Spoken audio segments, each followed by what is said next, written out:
L'Assemblée chrétienne Sycomore de Vie célèbre la dédicace 2019 qui coïncide avec le 20e anniversaire de l'Assemblée, avec la servante de Dieu, la bouche autorisée de l'Éternel, la prophétesse Sansi Kimbangu. C'est 14 décembre 2019 de 19h à 5h. Thème: le juste croise comme le palmier planté dans la maison de Dieu, même dans la vieillesse, une porte de fruits.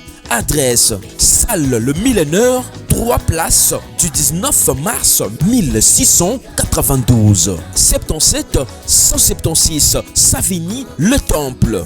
Contact 07 83 17 91 39 06 30 93 85 09.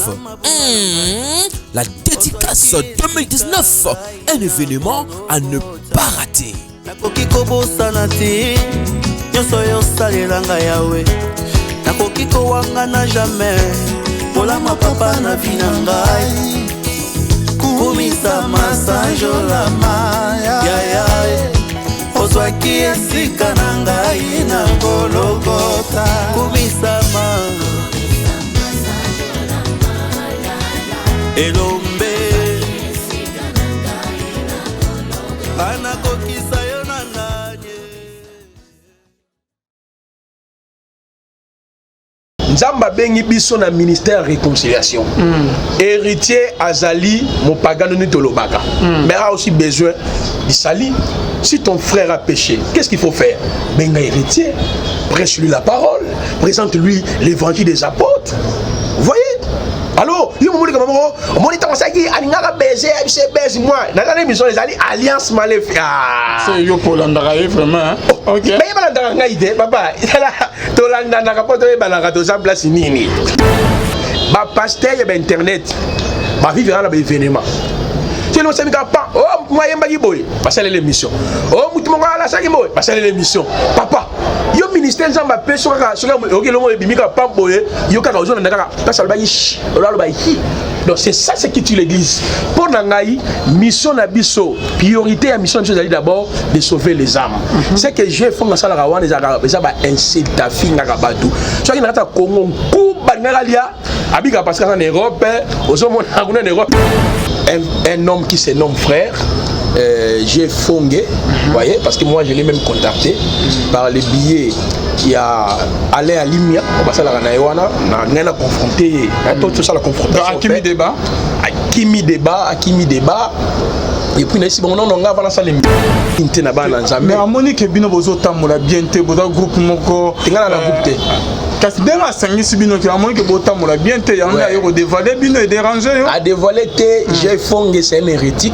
Vous voyez, là-bas, enseignement, nous avons presque 75 vidéos qu'on a téléchargées. Dans l'année, on a trouvé plus de 100 confusions dans l'enseignement. Confusion, la confusion dans l'enseignement. C'est un égaré total. Libanda est la parole de Dieu. Confondre les pas bon, n'endenga ma bête. Ouais. Namona makamalo baka. De konabiso kulut o Canada na respect makas. Ouais. Naye ezela non nanzela. Mais nous comprendre te binomi boyo kanarate. Mais bozo samela nzambe moko. Te to samela nzambe moko te. Comment ça se yo samela Satan ya samela Jésus? J'ai fongé c'est un antichrist. Ah bon? Ouais, c'est un faux serviteur. Pour Nanine. Azobo espier. C'est ça baptême liboso. L'homme de Dieu, c'est comme si yo ozali fort. Na lilo ba na connaissance. Ndenge ba scribe ba pharisien bazalaki. Mais ne on a biso il faut ya zo ya na ba ben spirituel. Na spirituel na kibonzambe ce qui est révélé na ba révélation yo zo kangama na ba écriture. Mais tandis que bandero musu Bible peso ba que les écritures tuent l'homme de Dieu. Mon cher Alvin Beya, aux serviteurs ensemble, il faut être à côté de la vérité. Il ne faut pas vous soutenir les hérétiques. Tu n'as soutenu, tu n'as pas au milieu du village. Yoka, yoka. Jésus-Christ à l'Obiboé. La parole. Il n'y a pas d'enseignement dans l'écriture. Il faut qu'il y ait dans ma casse dans mon limo. Il faut que la molimo, tu sais que la molimo, aller à l'Amazon en très bien. Je fais des marches moi à malam. Il y a beaucoup de tout partager. Akimi. Parce que la version tu appelles ça dans le conseil. Donc il faut que Azala Béré Belé Nengazawana, mais je vois que ça a courage, comme le bail qui a la première éducation. on a un problème de caractère, on a un problème d'enseignement. Qu'est-ce que nous devons faire? Il faut les aider. Comme il y a des nous battus publiquement avec 20 insultes, nous allons aussi les aider.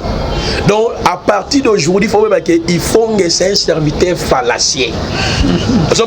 Place les la Corinthiens chapitre 11, verset 13 à 14 à 15.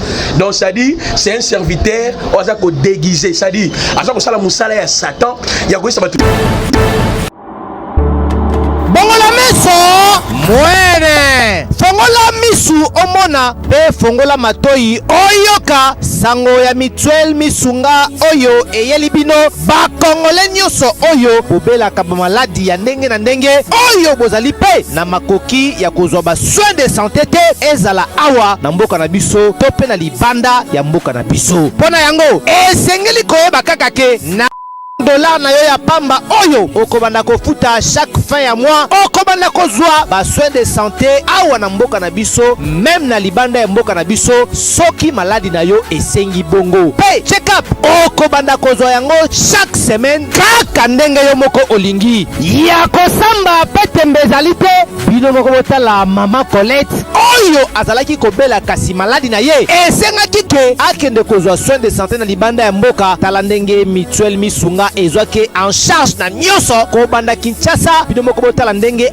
azali komata pepo awa na aéroport ya Njili destination bondimela ngai Afrique du Sud mboka ya Mandela précisément na Johannesburg wapi tango akitaki logement na ye ya qualité ezalaki na maboko ya Mutuelle Misunga bino moko botala condition pardon ya kosamba kuta te e bongo check up na ye na Afrique du Sud to pe examen na ye evalaki kaka na maboko ya Mutuelle Misunga bino moko botala ndenge babali kosala ye contrôle ya nzoto donc maladi nyonso oyo avalaki kobela ebimaki pe emonanaki Misunga asungi mama azongi nzoto kolongono boyoka bino moko ndenge mama alobi bandeko soki botali na ba image elongi ya malade ndenge nazalaki na lelo esengo vraiment nami monaki vraiment ondire naza soki wapi ba séjour na ngai banda na yaki ti lelo vendredi nazoyebisa bino très bien bomoni mwa elongi na bongi muke kutu bato babi par rapport ndenge oyaki na lelo changement pena po l'air wana so botali ba image na ozala kaka na kitambala na mutu moyen kutu vraiment na se maquiller ezate à partir ya lobi na butu ti lelo naza vraiment très bien. Mutualité Misunga mokili mobimba Mutualité Misunga international kaka ndenge bomoni mama Colette ba soins de santé na ye esimbi yo pe ovali kolanda biso soki ovali bana ya mboka soki ndeko na yo abengo na Kinshasa ke azali malade komitungisama na yo te benga kaka Mutualité Misunga na numero oyo ndeko na yo na Kinshasa atovali na poto ye akozwa ba soins de santé à l'aisement calmement sereinement po Mutualité Misunga ezali wana tala kosamba na yo te kobanga na yo te komitungisa te luka kaka bandeko ya Mutuelle Misunga ezala maladi nini ovali kobela epa na bango okozwa solution lokola mama Colette azwi solution na ye kaka na $1 ya pamba oyo afuta na Misunga ememieti na Johannesburg na Afrique du Sud na mboka ya Nelson Mandela. Est-ce que na Mutuelle Misunga tembezali ezate? Shalom, shalom, bien-aimés dans les Seigneurs. Nous vous souhaitons la bienvenue dans ce nouveau numéro de votre émission Rien que la vérité. Et si ka bonzambe et kitarana loyemo na malwape na misala bonzambe na bonzambe lola ezo futa simana onto ya robake nzamba boto kwaye wapi na mansazo salela biso. Un grand merci na banonyo futu baspene na biso. Là je vois le pasteur Feza Missi à la bouche autorisée de l'Éternel depuis Zurich. Na les frères Papi Kongenda, l'homme de Simangolo depuis de fond na ma Gisèle Lukelo Motema papa Emmanuel na Boston pena de konabiso moko les beaux-frères Bivens Deomo. En tout cas merci na nyonso au sali lors ya séjour na ngai kuna na Bruxelles na déplacement na hôtel Londres na nyonso au sali nzambe ya lola amono Bivens Deomo Motema ya filo moko ya depuis Londres bonzambe na bonzambe lola ezofuta simana onto ya robake Ndamabo Tokoye, Wapi, bien-aimé dans le Seigneur. Toujours dans le cadre de informer bien l'émission de l'heure qui la vérité, Toyami Nani, Toyami les prophètes Placide, Massé qui n'est pas présenté, que vous connaissez très bien, Nayende Tokisa, qui Bonzambe, Naloye Moteme, Namalobana, émission de Boza toujours connecté. Shalom, l'homme de Dieu. Oui, shalom, mon frère Alvin Béa. Et j'ai dit la paix et la grâce de notre Seigneur Jésus-Christ vous soient multipliés, mes frères et sœurs dans le Seigneur. Nous avons d'abisso partout dans le monde. Okay. L'homme de Dieu, maintenant, vous aidez Ngaï. Oui. Nabengo prophète Placide, ton Nabengo Baka Placide. Bon, mon nom c'est Massé l'homme Placide. Si vous voulez m'appeler prophète, ce n'est pas un problème parce que Dieu m'a appelé tant que prophète. Mais les histoires de Baka Placide là, je trouve ça, et ça va au moins vraiment assez makasi par rapport à l'évangile. Et ça va surnom un homme qui se nomme frère. J'ai fongé, voyez, parce que moi je l'ai même contacté par les billets qui a allé à Limia, on va la confronté, tout ça la confrontation. À Kimi débat. À Kimi débat. Et puis, si on va lancer l'émission, je voudrais d'abord parler avec les frères, discuter avec les frères, comme la parole nous dit, ceux qui nous connaissent à Sumuki, mon énan.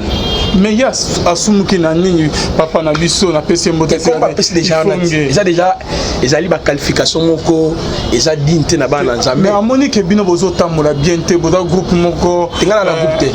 Kasi denga sangisi bino ki à Monique bozo tamola bien te yanga yo dévoiler bino et déranger yo. À dévoiler te, j'ai fongé c'est un hérétique. Vous voyez, dans l'enseignement, nous avons presque 75 vidéos qu'on a téléchargées. Dans l'année, on a trouvé plus de 100 confusions dans l'enseignement. Confusion, confusion dans l'enseignement. C'est un égaré total. Banda, la parole de Dieu. C'est déjà mon baptême d'eau. Avec baptême spirituel. Alors, autrefois, Awa Alvin Béa, Père et Évangile Wana Kadima. Et banda na mboka baluba kuna na sona kana. C'est lui-même qui a bandé évangile la parole spirituelle. On a déjà 9 baptêmes, baptême de Moïse, baptême de feu, baptême du Saint-Esprit, baptême de mort, baptême de nuit, baptême de fils. Vous voyez? Donc ça dit évangile on a tout est spirituel. On a une émission dans wana tant Alima a posé question. On a été ngai azo bunda la parole. Attends Colossiens, au baptême est spirituel, attends des Corinthiens, est charnel, azo homme charnel, azo confondre n'est-ce pas la parole du Seigneur. Alors azo confondre ni papa. Bon, nandenga mabete, na mona makamalo baka, ndeko na biso kulut o Canada na respect makasi. Na ye ezela na nanzela. Mais na zo comprendre te binomi boyo kanarate. Mais bozo samela nzambe moko. Te to samela na nzambe moko te. Comment ça se fait? Yo samela Satan, ya samela Jésus. J'ai fongé c'est un antichrist. Ah bon? Ouais, c'est un faux serviteur. Pour nanine. Azo boya baptême d'eau. Na lobaki autrefois awa. Baptiso en grec, et ça a deux sens. Sens primaire composé, na sens secondaire composé. Na sens primaire composé, baptême, ingolo bato ko na maïté, ingolo ba innocenté, disculpé, justifié, expier le péché. Jésus a comparé mort na par rapport à baptême. On dit dans Marc chapitre 10, les versets 37 à 38, alors ça va dire qu'on a qui baptême on a rejoité. Cela ne veut pas dire que Jésus à la croix, non, baptême dont Christ faisait la liaison, il voulait dire par sa mort à la croix de Golgotha, donc vous allez innocenté, justifié et nos péchés et vous allez expier. C'est ça, ça baptême à l'ibousso. Mais l'homme de Dieu, c'est comme si vous allez fort dans l'île, dans la connaissance. Dengue bascrit ba pharisien bazalaki. Mais on a vu ça, il faut que y a zoya na spirituel, na spirituel na kibonzambe, ce qui est révélé na ba révélation yozo kamara na ba écriture. Mais tandis que bandero musu Bible peso ba que les écritures tuent l'homme de Dieu. Mon cher Alvin Béa, aux serviteurs ensemble, il faut être à côté de la vérité. Il ne faut pas vous soutenir bah hériter. Tu n'as soutenu, tu n'as au milieu du village. Yoka. Jésus-Christ à l'obiboé. La parole, on a dit esprit et vie. Esprit et vie. Cela veut dire quoi? La doctrine que Christ a prêché sur la terre, parce que quand il soit qui a trouvé qu'Israël sous la barrière de la loi mosaïque, Israël en a cotambolé avec 613 lois qu'on appelle les mitzvot. Ok? Yes, on a Jean chapitre 7, le verset 16, ma doctrine vient du ciel. Vous voyez? Jésus, pour prêcher la parole, il allait dans la Torah, les Nevi'im et les Ketuvim, que nous appelons la loi, les psaumes et les prophètes. Vous pouvez me dire dans Jean chapitre 5, le verset 38 jusqu'au verset 42 à l'obit, vous sonnez les Écritures, vous pensez en elles avoir la vie éternelle, ce sont elles qui rendent témoignage de moi. Même dans Luc chapitre 24, le verset 44, donc verset 44-45 à l'obit, la loi, les psaumes, les prophètes ont parlé à mon sujet. Cela veut dire quoi? Yesu ton assisi ministère naïe mon frère Alvin Beya, dans Jean chapitre 17, d'abord même avant sa mort, en ça la prière sacerdotale, dans verset 19, 20 à 21, lui papa, je ne prie pas seulement pour mes apôtres, mais je prie pour ceux-là, Alvin, Placide, Bissonio, surtout Oyoto Kondimela Jésus, par les canons et apôtres, et tous en la carte à moko. Cela veut dire, Ephésiens chapitre 2, le verset 19 à 21, la parole nous dit nous sommes fondés sur les enseignements des apôtres et des prophètes. Donc l'enseignement des apôtres et des prophètes, c'est ça l'esprit et vie, c'est la parole spirituelle. Ok, l'homme de Dieu n'a pas qui ça. Les apôtres ont baptisé. Jésus a dit que j'ai pris pour ses apôtres. Pour ses apôtres. Comme nous sommes un avec toi, que nous soyons aussi un avec les apôtres, et c'est là on va accepter l'évangile prêché par les apôtres. Je ne comprends pas l'homme de Dieu. Yozo Ndima, évangile est prêché par il faut pas zone Ndima. Oh yoza prêché. Au juste na momo. Na série akala. Ba apôtre tout le monde ba apôtre Pierre, ba apôtre Jean, ba apôtre Paul, bazalaki na liloba moko. Bazalaki ya kokabonate mais très bien. Non, il faut que bango bazana interprétation enseignement kadima. Ba vendre dans la 2 Corinthiens chapitre 2. Il s'est dit la lettre Ti, c'est l'esprit qui vivifie. Baké na mukanda Esaïe. Donc mes pensées ne sont pas vos pensées, mes voix ne sont pas mes voix. C'est-à-dire tant que la maïs za molimo. Tant que la nzete za molimo. Tant que la baptême molimo. Mais ça ce n'est pas la sainte doctrine. Parce que l'église est appelée à demeurer dans l'enseignement des apôtres. Dans l'enseignement des apôtres, nous avons vu Jésus a recommandé à ses disciples d'aller baptiser. Dans Matthieu chapitre 28, le verset 17, mais lisez Actes des apôtres. Vous voyez, vous allez voir comment les apôtres baptisaient les gens dans la Katamaï. Tu as Acte 8, tu as Acte 10, tu as Acte 19, tu as Acte 2, tu as Acte 4. Les gens ont été baptisés dans l'eau. Maintenant, il faut qu'ils s'élèvent avec courage pour dire que non, le baptême est spirituel. Moi, je les soutiens, le baptême est spirituel dans le sens, il y a terme wana baptizo en grec, il y en a deux sens. Dans le sens spirituel, c'est par rapport à la mort de Jésus à la croix de Golgotha. On a bien le sens primaire composé, baptême qui signifie disculpé, innocenté. Parce que Jésus a comparé mort à la croix dans 3 facettes. Comme une rançon, Matthieu chapitre 20, le verset 28, comme le sang de l'alliance ou le sacrifice de l'alliance, Matthieu 26, le verset 26 à 27, et comme le baptême. Mais après sa mort et sa résurrection, Jésus a recommandé ses disciples d'aller baptiser. On a vu Actes des apôtres, comment les apôtres ont baptisé. Mais il faut qu'il vienne, la parole est spirituelle, baptême, mais bon, papa, Philippe, je vois dans Acte 8, tant que côté unique Éthiopie, on va expliquer les Nevim, les Ketuvim et la Torah. Et après, mais baptiser qui est l'homme de Dieu. Toi aussi, ça n'a pas toujours à rebaptiser. Mais on a quoi aider Ngabando Bazolanda Bisso. Toyoka pe ba ministère ba yema et comment m'appelle déjà pe na liloba.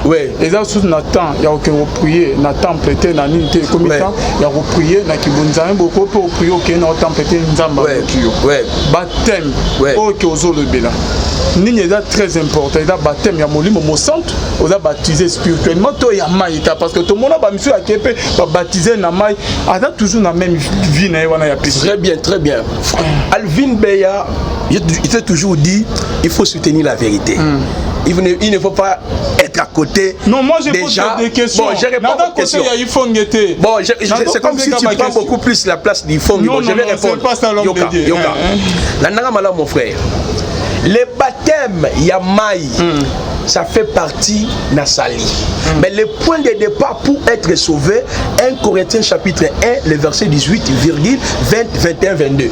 La prédication de la croix. Nous prêchons Christ crucifié. Bible lobby dans Ephésiens chapitre 2, le verset 8 à 9, le salut vient par la grâce au moyen de la foi.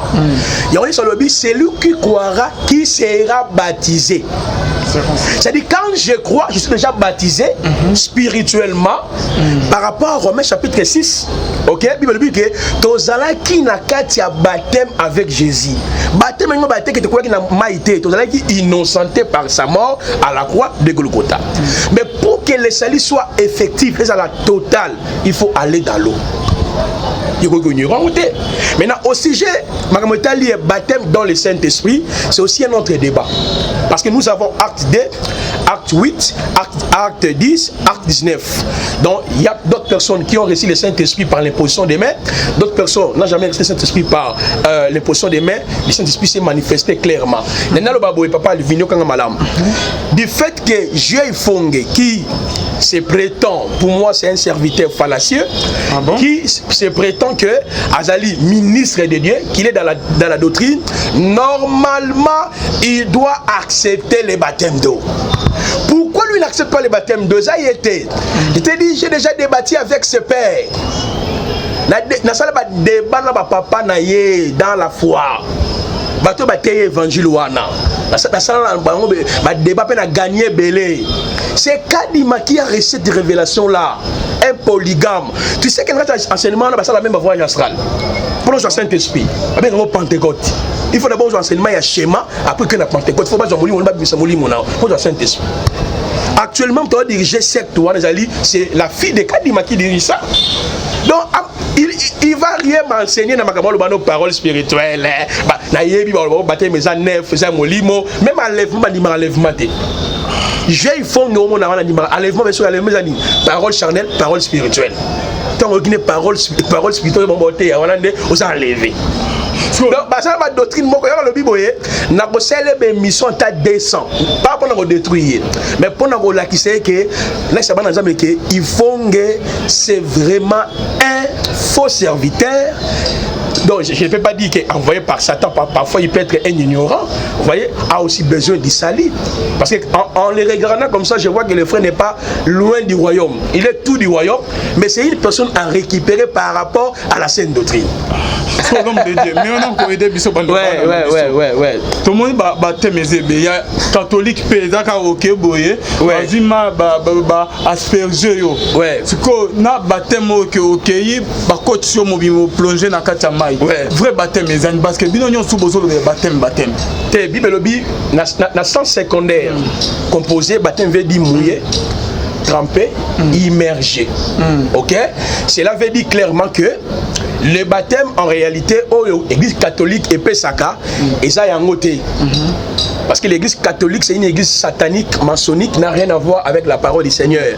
Tout le monde va tenir baptiser na katia mai au ezo couler. Ozomona, baptême ba sopelo mai muke babi immerger, tremper, c'est mouiller. C'est ça le baptême d'eau. Donc, comme vous allez fonder sur les enseignements des apôtres et des prophètes, nous devons suivre ce que les apôtres ont enseigné. Bible lobby, quiconque n'a pas cette doctrine, c'est quoi la doctrine?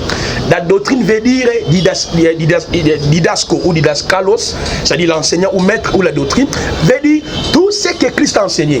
Israël avait 613 lois, les mitzvot. Nous, l'église, tous allons na 1050 commandements. On a la maîtrise dans le doctorat. Bientôt là, dans un diplôme, il y a un doctorat. Enseignement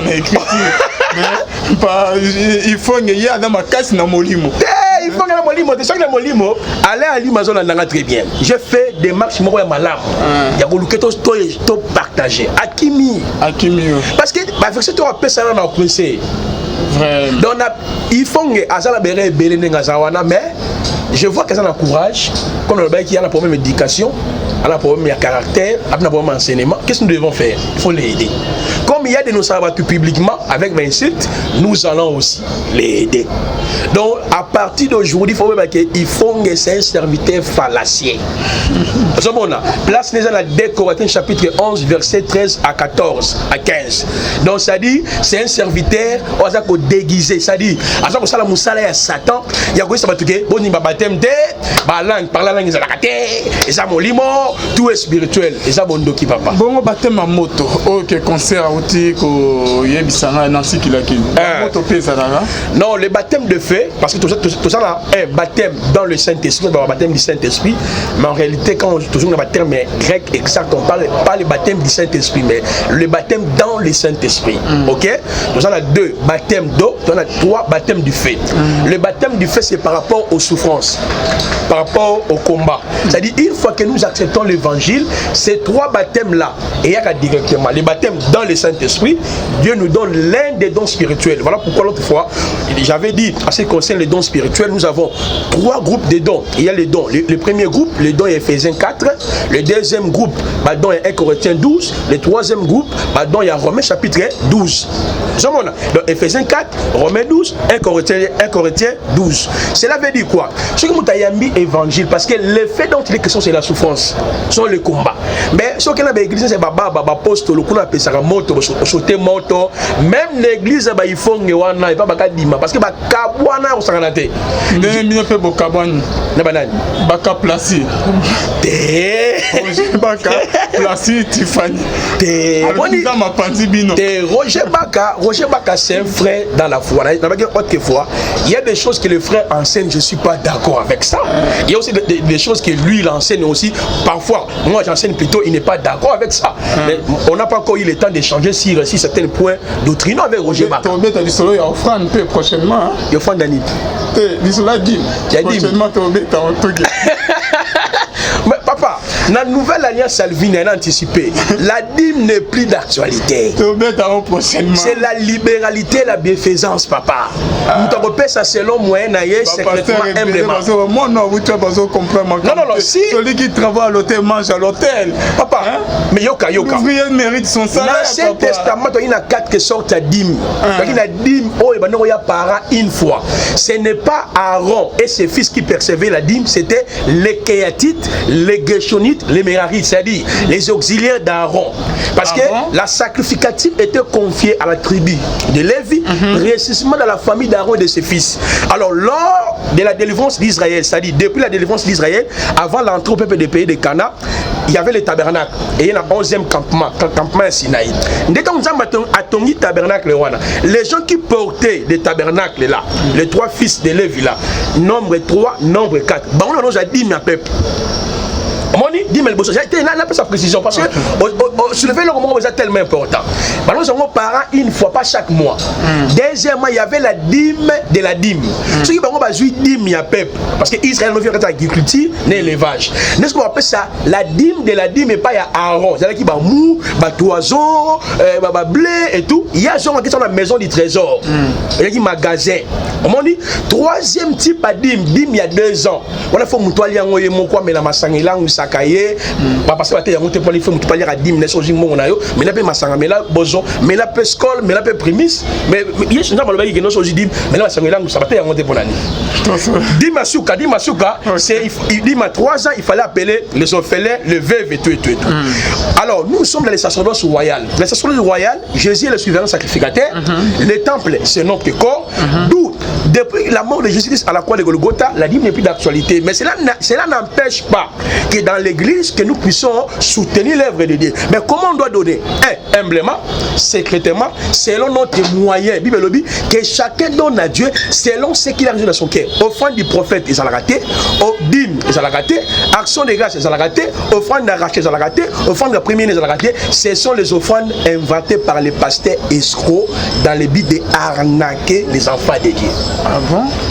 Merci beaucoup, prophète Placide. Prochainement, tu vas le Bélango. Tu te poses. Est-ce que l'homme de Dieu, la question, on regarde toujours quand on a des débat, tout le monde peut que il faut y a ça pour dénoncer Pebamabé et Adanae Nanzela, mais il y a posé le contraire na Oyazoloba. Non, on a dit où vont les choses. baka placer ndenge que les années tous ça l'émission projet baka bimisi profession ya liwa parce que côté kuna il faut na okufa ako banga est-ce que na blo abonné que bino bolo baki bozo c'est dans nzambe ya solo ouais est-ce que leur mot te que ko l'accepter nzamba ça OK donc papa Alvin Beya. Moi, je crois que les dons existent si nous avons libéré les messages, mais n'est pas seulement la sens à l'IWA. Dieu aussi peut interpeller une personne. Moi, je suis prophète étant qu'enseignant, mais Dieu opère aussi par moi, par les dons de la parole de connaissance, du discernement des esprits. La prophétie n'est pas seulement la mort, il va non. La volonté de Dieu est que l'homme, Yamutamassou, a parvenu à la connaissance de la vérité. Voilà ce que vous avez dit. Oui. Au côté, il faut que vous ayez un comment c'est que ça va casser? J'avais dit rien n'empêche qu'un seigneur passé par Roger Baka pour donner un message.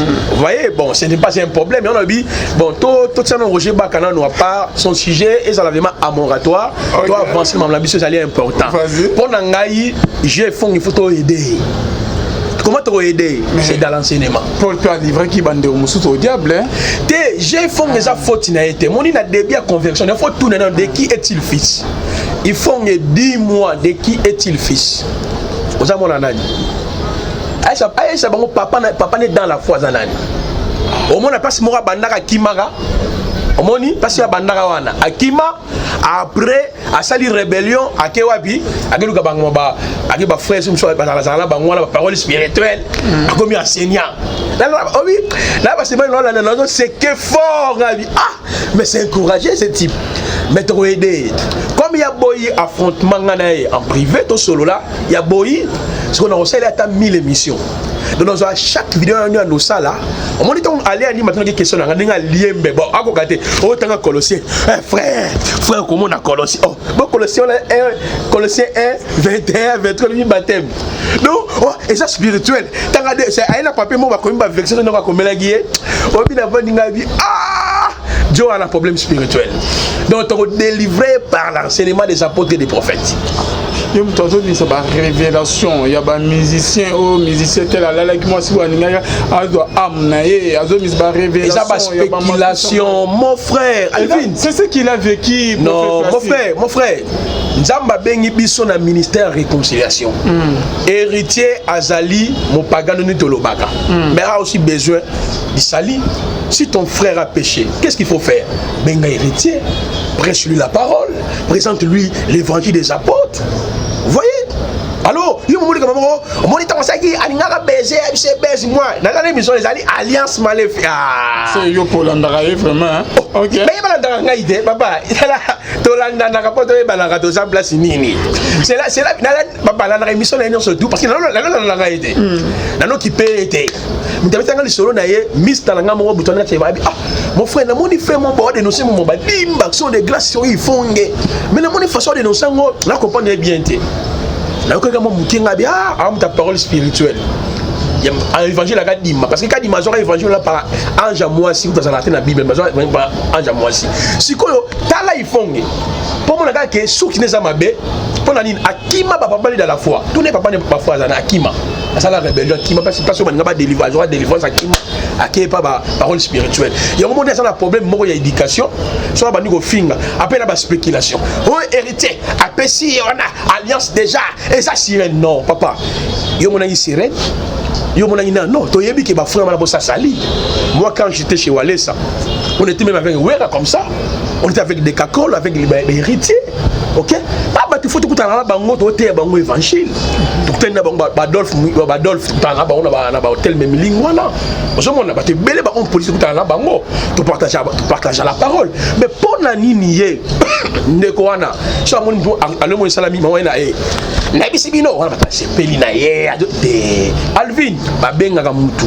Biolukié, voilà ce que Dieu m'a dit. Ce qui m'a dit, on a les publics, on a dit qu'on expose. Mais les communes de Nimboé, pasteur, il y a Internet, ma vie verra l'événement. Tu le sais pas. Oh, moi yemba boy. Passer l'émission. Oh, mutumo la saki boy. Passer l'émission. Papa, yo ministère nzamba pe soka OK lo mo bimika pamboye, yo kaka ozona ndaka. Pasa lo bayi. Lo bayi. Donc c'est ça ce qui tue l'église. Pour Nangaï, mission nabiso, priorité à mission nabiso d'abord de sauver les âmes. C'est que je fais dans ça la rawan les arabes, ça va inciter ta fille ngabadou. Soit qu'il n'a pas Congo, Kuba ngaralia, abika parce qu'en Europe, aux hommes en Europe quand même, tant il y a qui nous a mais la qui il y a qui mais bakangataye. Il y a une mission terre évangile des apôtres et des prophètes. Donc voilà, tout évolué la bisolé, toujours il y a un enfant qui a besoin de l'enseignement. Une étape numéro prophète Placide. Donc il fallait éclaircir maintenant Mamotali le ministère, badon. OK, et la suite na yango. Ouais. OK. Donc ce qui va dans Nzambe bazui na mukanda ya Deutéronome chapitre 15 verset 12 à 17. Bazui pe Exode chapitre 21 le verset 1 à 3. Bible ne pas le vin. Bible lobby lorsque tu achèteras un esclave, il te servira pendant 6 ans. À la 7e année, moto asuma qui esclave, azakotika et akoma libre. Maintenant, dans Deutéronome ajouté, au moment où l'esclave sort na kati ya il faut que le moto akanga qui est wana apé ça y est quoi, le présent. Donc la délivrance d'un esclave, nous sommes à la 7e année, l'année des relâches, mais cette délivrance était accompagnée par le présent. Or, l'esclave dont il est question, on nous parle dans l'Ancien Testament, dans Jean chapitre 8, les versets 32 à 34, l'homme est esclave par rapport au péché. Parce que pendant 6 ans, l'homme était esclave. Mais la 7e année était l'année sabbatique, l'année des relâches. Or, sabbat, d'après Genèse chapitre 2, 1, 3, veut dire le repos, la sanctification, la bénédiction. D'après Exode 21, la libération. Or, Jésus-Christ est comme le véritable sabbat. On dit, tant que Jésus a libéré Bissot, Jésus nous a libérés entre les mains de qui? Il nous a pas libérés entre les mains d'abord de Satan. Jésus nous a libérés entre les mains de lui-même l'Éternel, parce que c'est la loi qui avait fait de sorte que l'homme soit esclave, livré entre les mains de Satan. Ça c'est la première rédemption. La deuxième rédemption, Jésus nous a libérés de la puissance de Satan, Colossiens 1, 12. La troisième rédemption, Jésus nous a libérés de vaines manières et de nos parents. Par contre, Bible dans Éphésiens, c'est lui qui était descendu, c'est le même qui est monté, qui a ramené les captifs et il a fait des dons aux hommes.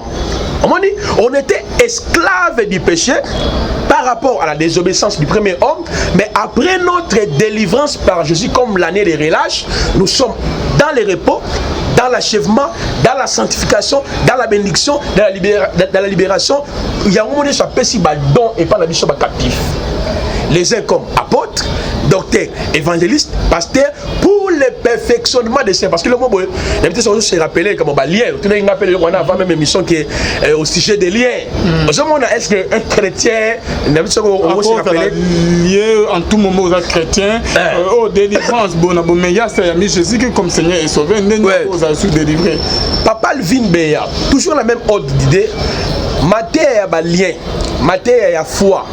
Matière toujours mon lien, matière à foi, matière à prospérité, ce sont les enseignements créés par Satan.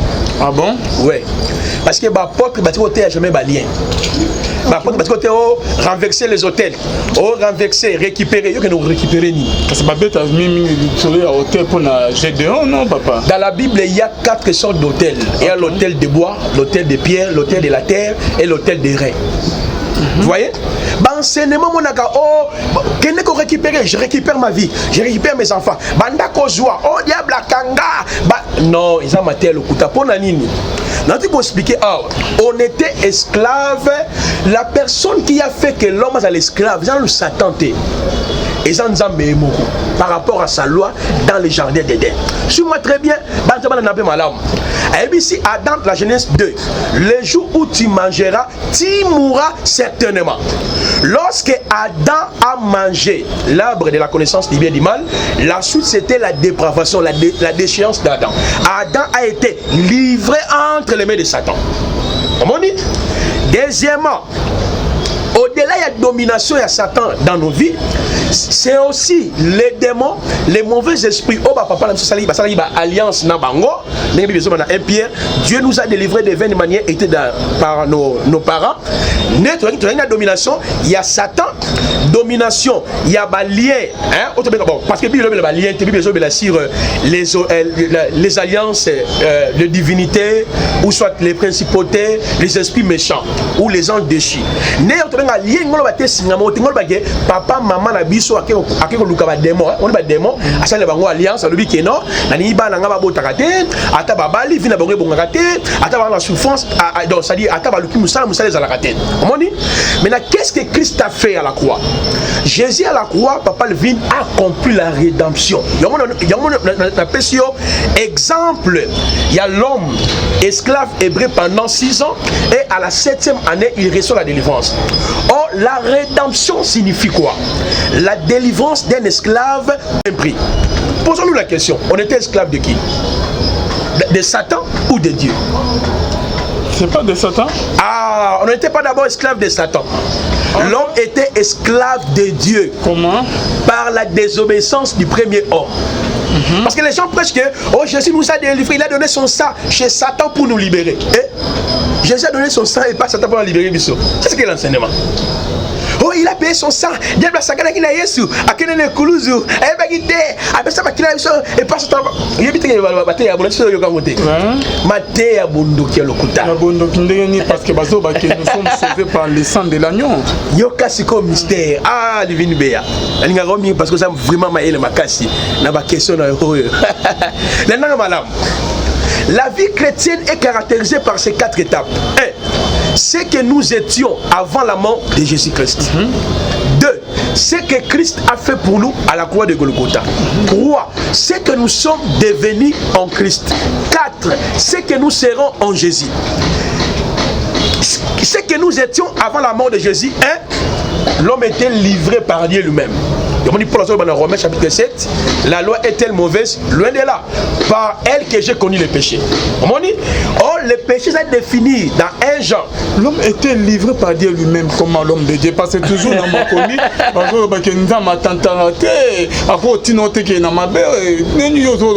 très bien, très bien. Il y a ce qu'on appelle la prédestination de Jésus, la prédestination de l'Église, la prédestination des anges Élie, la prédestination des ministres de Dieu et la prédestination à la chute et à la restauration. La personne qui avait fait de sorte que Adam soit chuté, c'est Dieu lui-même. Si Adam n'était pas tombé dans les péchés, le plan de la rédemption ne pouvait pas être manifesté. Parce que Pierre nous dit, quand il parle de la préconnaissance des Élis, à Zolobaboé, Dieu, il nous a élis avant la fondation du monde. D'abord, là, je parle de l'apôtre Paul. Ephésiens chapitre 1, les versets 4 à 7. Romains chapitre 8, les versets 29 à 29. Et Romains chapitre 8, les versets 28 à 29. Il parle de la préconnaissance des élus en Jésus-Christ. Et l'apôtre Pierre ajoute un passage pour nous appuyer toujours la préconnaissance et l'œuvre de la rédemption qui a été conçue d'avance depuis l'éternité, avant même la création de la terre et du ciel. Alors, l'agneau a été préconisé, ou l'agneau a été prédestiné avant la fondation du monde. Le Seigneur, dans sa préscience, dans son arrêt, dans ses desseins, c'est ce qui caractérise Dieu. L'autre fois dans ton émission, dans le Bagui Boye, Dieu s'est révélé en nous par ces 6 étapes. 1. Par sa nature. 2. Par ses titres. 3. Par ses attributs. 4. Par ses anthropomorphismes. Vous voyez? Et 6. Ce qu'on appelle le plan éternel de Dieu, les desseins de Dieu, l'arrêt de Dieu, la préscience de Dieu. Nzamba yebaki déjà que Adam go cité. Oh, mais bien sûr, parce que dans ma tribu en Zambie, Dieu a des attributs. Il y a les attributs non moraux de Dieu et les attributs moraux de Dieu. Déjà. Ouais. Aidez na question na opposition Nzamba yebaki. Très bien. Lisolo ya kozala sauver. Soit kokota lola eta prédestination. Oza d'accord nanga. Très bien. C'est que net oza boye. To sa na biso masum to yebaki so yike etangama ke to kota lo to kota na biso parce que na lisolo ya Jésus azo sa prière na Jean 17. Alors binzambe ba oyo pesa kinga na lakisi ba onzela na sauf les fils de la perdition. Donc ceux qui nansi qui la quitte atangama na yeke akota lola. Ouais. Ata sumuki na ye. Mais papa, la prédestination, acte chapitre 13, verset 48. Le temps de la grâce. Moi, je soutiens Yoka. Tu sais que le message Bosco Kindomba prêche. Hein, je n'ai pas cité le nom. Moi, je le cite. Je n'ai pas cité le nom, vas-y. Le message que Bosco Kindomba prêche, moi, j'ai déjà enseigné depuis 2009. Vous voyez? Mais où se trouvent nos divergences? Nos divergences, parce que je l'ai déjà contracté plusieurs fois, il ne veut pas qu'on puisse se rencontrer pour discuter certains points. C'est que Bosco Kindomba enseigne, c'est le message pire. Il n'y a rien ajouté, rien retranché. Mais où se trouve le problème? Lui, il reste au niveau de la position, la rédemption. Parce que par rapport à la position, même Nakokwe à Lobina Lissoum, il y a déjà le pardon par rapport à cela. C'est aussi vrai. Ça, c'est la position. C'est vrai, c'est la position. Mais dans la marche, comme nous sommes sanctifiés par l'Esprit, l'Esprit ne peut pas nous pousser de tomber dans le péché. Même titre chapitre 2 nous le dit, le verset 12. Ok? La grâce est la source du salut qui nous pousse à renoncer au mal. Mais si tu restes dans la position, tu peux tomber dans le péché en disant toujours que j'ai été rédempté. Mais vous ne tombez pas dans les péchés, vous demeurez dans les péchés. Écoutez, non, ceux qui sont en Jésus ne pêchent pas. Moi, je ne pêche pas. Pour nous les croyants. Non, arrête, Tika. Oh, Jésus écoute Nabi Bazo Baké. Oh, Yazolo Baké, Azo péché, à cause de Azo menteur. Hein? Yesu ba bengi mon centre, le big nan mon centre, sauf qu'à Tata. Pour ceux qui sont en Jésus, le péché n'existe pas. Le péché, c'est la conviction. Et ce que vous faites là, c'est quoi? Yoka. Olini Mosa Mundimi. Yoka. Aussi. Tengala Marie Papa Ranga Mosa Mundimi. Exemple. Masala aussi. Au beaucoup le gouta et dans le péché. Yoka. Alvin. Mon rédemption, essaye de trouver na inéditante parce que maintenant ça la s'embriller. Même la confession de péché, nous avons mis ça masumnanga. Et ça vraiment n'a rien à voir avec les salis. Vous voyez? Yoka. On a dit surtout que tu na fond ya sali. Tu auras l'assurance de ton salut et tu vas craindre le Seigneur. Je prends par exemple la notion totoloba awa magambuya mutoza en Christ. Parce que celui qui pêche est du diable. Mais nous branchons de plusieurs manières les œuvres de la chair, comme la rédemption finale n'a pas encore eu lieu, ça peut manifester par la chair. Mais même si la chair peut nous amener de manifester les œuvres, et donc c'est-à-dire les œuvres du péché, il y a déjà le pardon éternel par rapport à cela. Le pardon éternel. Oui, il y a déjà cela.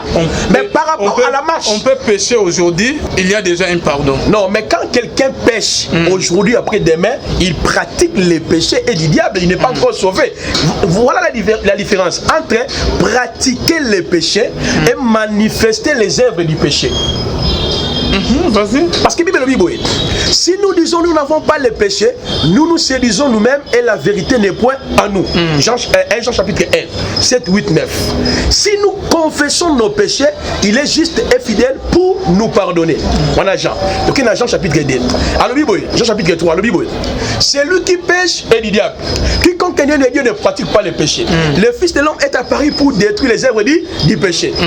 C'est-à-dire quand celui qui pêche, parce qu'il y a le péché au singulier qui est le péché originel, qui n'a rien à voir avec les œuvres de la chair. Ce péché-là est défini dans Jean chapitre 3, les versets 4 à 6, comme la désobéissance à la loi de Dieu. Vous voyez? Et il y a le péché au pluriel, c'est-à-dire l'impudicité, l'ivrognerie, l'escroquerie, ce qu'on appelle et ça, conséquence, il y a péché originel. Mais nous, en Jésus, nous sommes rédemptés de ces deux péchés. Le péché au singulier, adamique, et le péché au pluriel, cela veut dire, avant ma conversion, si j'ai avorté, j'étais voleur, j'ai tué. Une fois que je suis accepté par Christ, par son évangile, ces deux péchés-là n'existent plus en moi. Voilà pourquoi j'ai dit, je ne pratique plus le péché. Pourquoi? La vie de Jésus-Christ habite en moi. Je deviens le temple, l'édifice de Dieu, la maison de Dieu, l'épouse du Seigneur, la fiancée de Jésus. Donc, je suis obligé de respecter mon mari. Même les messages de la sanctification, les gens craignent le Seigneur. Non, non, non, non. L'homme ne peut pas craindre le Seigneur par ses efforts. C'est la fausse sanctification.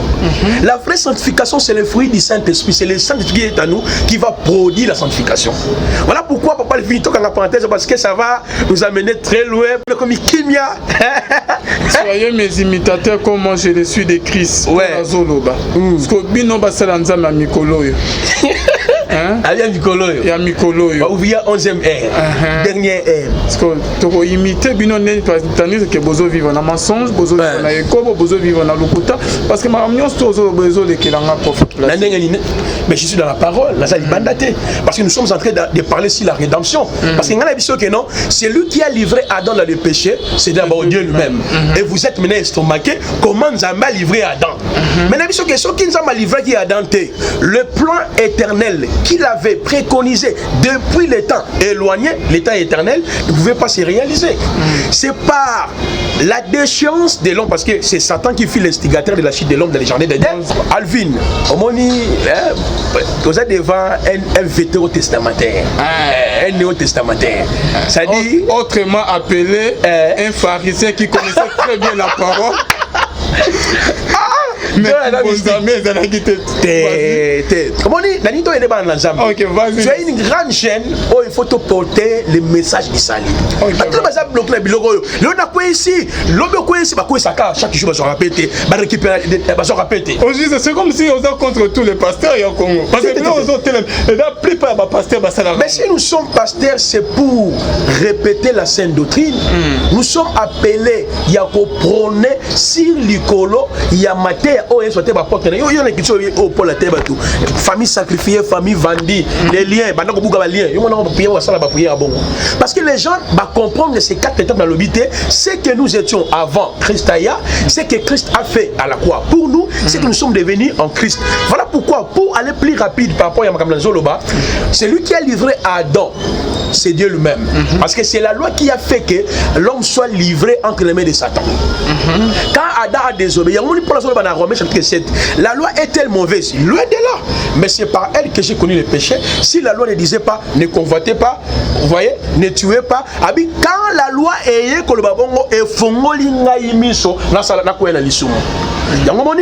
vous soyez à la croix de Golgotha, accompli la rédemption. Colossiens 1, 12, 14. C'est le but. Rendez grâce, je paraphrase. Rendez grâce au Père qui nous a rendu capable d'avoir par l'état des saints, qui nous a délivré de la puissance des ténèbres. Or, rédemption c'est la délivrance d'un esclave. Donc, ça dit la délivrance d'un esclave accompagné d'un prix. Ok? Or, dans la rédemption, il y a trois termes grecs. Nous avons le premier, agorazo. Agorazo est outil. Na terme oyo, agora qui signifie public ou marché. Agorazo veut dire donc acheter un objet dans un lieu public. Or, qui a livré l'homme? C'est Dieu. Le diable, si Satan dit, tu mangeras que la poussière de la terre. Or, l'homme veut dire, tu n'es rien tiré de la terre. Donc, dire au Satan, manger la poussière de la terre veut dire dominer. Donc, l'homme était livré entre les mains de Satan. C'est ça, agorazo. Deuxième terme, c'est exagorazo. Exagorazo veut dire détacher, rendre libre, ramener. Et troisième terme veut dire litro ou litrosis, qui signifie, et ça quoi appartenir et pas dans tételestai en grec. Cela veut dire, Jésus en mourant à la croix de Golgotha, Papa Levin, il nous a rédempté de la loi parfaite de Dieu. Et on dit, il a effacé l'acte dans les ordonnances qui nous connaissaient, il a effacé l'acte dans les ordonnances qui nous connaissaient, c'est les liens, la loi. Il y a un moment dans Romains chapitre 8, le verset 3, il n'y a plus la condamnation pour ceux qui sont en Jésus-Christ.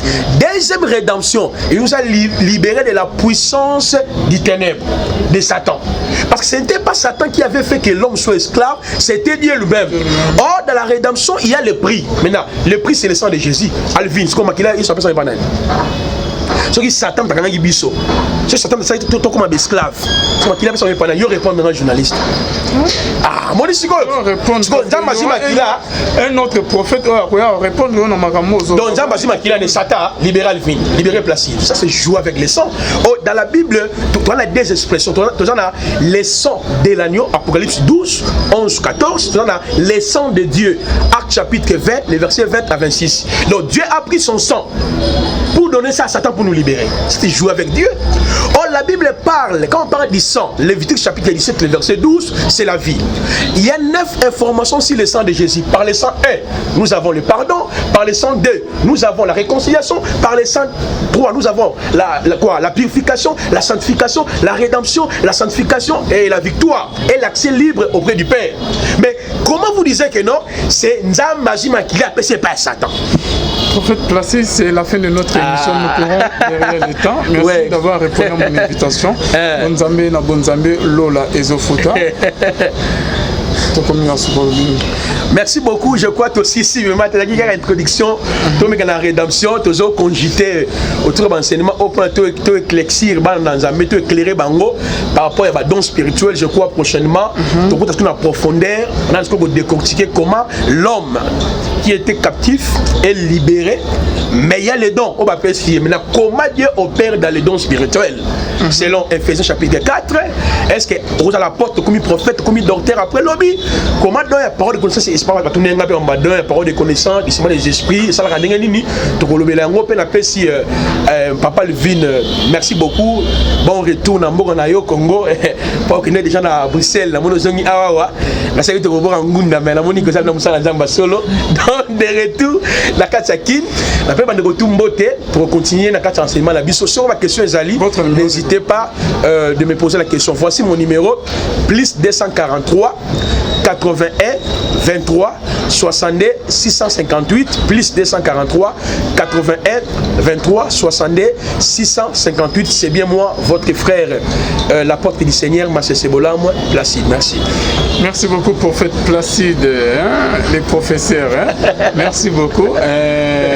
Apollos était aussi éloquent et versé dans les Écritures.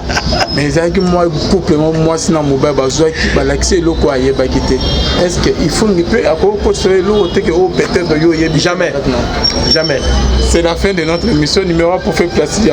Merci à John Kamane qui était derrière la caméra. Dans assistance, il y a Nancy qui l'a qui dit. Moi, on a vu ça à Kazarema. Nancy qui l'a dit. Ribi di solo.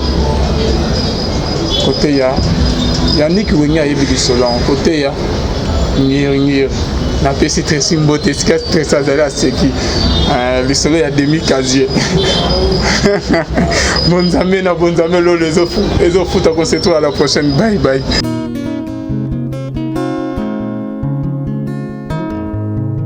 Le temps passe et ne s'arrête jamais. Alors réveille-toi mon ami. Et tout ce qui nous quitte chaque jour, laisse que cela nous serve de leçon. Car à chacun son jour, à chacun son tour. Peut-être demain sera ton tour. Alors réveille-toi et prépare ton âme. Car un jour.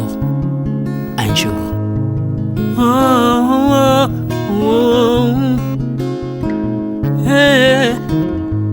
Oh, oh, oh, oh. Hey. Le temps passe, le jour s'envole, s'en va si vite sans laisser de traces. Comment faire pour l'arrêter, car il nous amène vers le jour de départ. Yeah. Tout s'effort avant nous, n'ont pu l'arrêter. Il s'en va sans arrêt, sans pitié, ni nous laisse le temps de faire nos bagages, et de tout mener. Le temps passe, le jour s'envole, s'en va si vite sans laisser de traces. Comment faire pour l'arrêter, car il nous amène vers le jour de départ.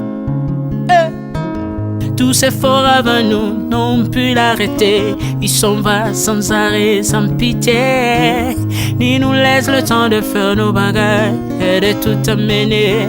Il s'en va seul sans Vaut mieux perdre tout plutôt que de perdre son âme. Perdre son âme. Eh, à quoi bon tout gagner, ben sera que vanité. Eh, à quoi bon tout gagner, perdre son âme si l'on est censé de tout laisser. Moninga, verser le sang de l'autre, demain sera le tour, tu seras seul comme dans un miroir. À quoi bon tout gagner, perdre son âme si l'on est censé de tout laisser. Moninga, verser le sang de l'autre, demain sera le tour, tu seras seul comme dans un miroir. Où tu rendras compte devant le Seigneur toute ta vie sur terre. Après avoir tout gagné, l'on s'en va seul, sans rien amener. Moninga, vaut mieux perdre tout plutôt que de perdre son âme. À quoi bon tout gagner, demain sera que vanité. Vanité. Vaut mieux perdre tout plutôt que de perdre son âme. Perdre son âme. Perdre son âme. À quoi bon tout gagner, demain sera que vanité. Moninga, Moninga, Moninga, Moninga, tala tangwe koleka. Moninga, Moninga, tala bato bako kende. Okosala lolendo na mokili okanisi mokili yango yayo. Etala bato bakoleka. Tango ekomema ngai, tango ekomema, tango ekotika moto te. Bakulutu bayakala basi bakende. Moninga, tala tango ekomema. Papi Charles Mombaya si akenda kala. Otango otango eza komema. Ya Mari si akenda misa mungolo tala tango ebemi papa de baba si akenda kala. Tango tango eza koleka. Ale moloto si akenda kala. Otango otango eza koleka. Ata mobutu sesese kokukungwendo wazabanga asi akenda kala. Tango eza koleka. Mzee Laurent Désiré Kabila akenda kala. Tango eza koleka. Tango ekotika moto te, tango ebangaka mokolo te. Liwa bangaka mokolo te, abangaka peleki te. Abangaka motambongo tayokaka pe mobola mawa te. Liwa tango ayaka amemaka moto nyonso moto nyonso tango ekoleka. Engela bomoi na yo epana yawe.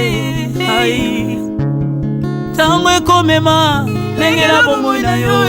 Mokolo na yo ekoya okokende ndenge nini. Le temps passe, ne s'arrête jamais. Le temps passe. Moninga, Moninga, Moninga, tala tango ekomema. Moninga, Moninga, tala tango ekoleka.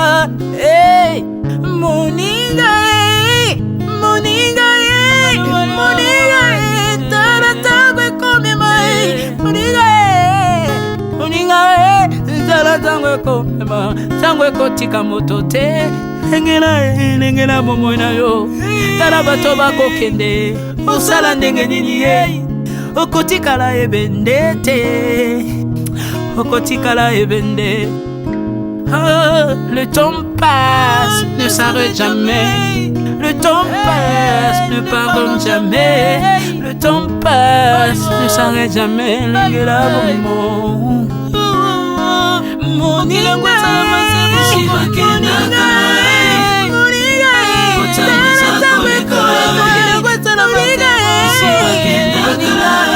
tala tango ekoleka.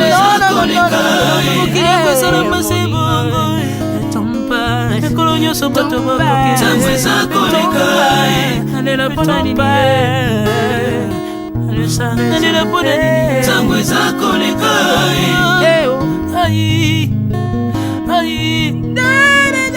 Tango eza koleka.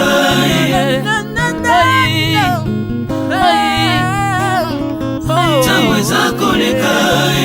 Le temps passe. Oh, Alvin et Béa, tala tango ekoleka nabongisa bomona nga mpona nini bato bakokende biloko nyonso ekoleka nalelalela tina nini natangisa makila na boma bato mpona nini soki nyonso ekoleka un jour nabanga kufa mpona nini soki naza putulu ya pamba mokolo ezali nakoleka le temps passe.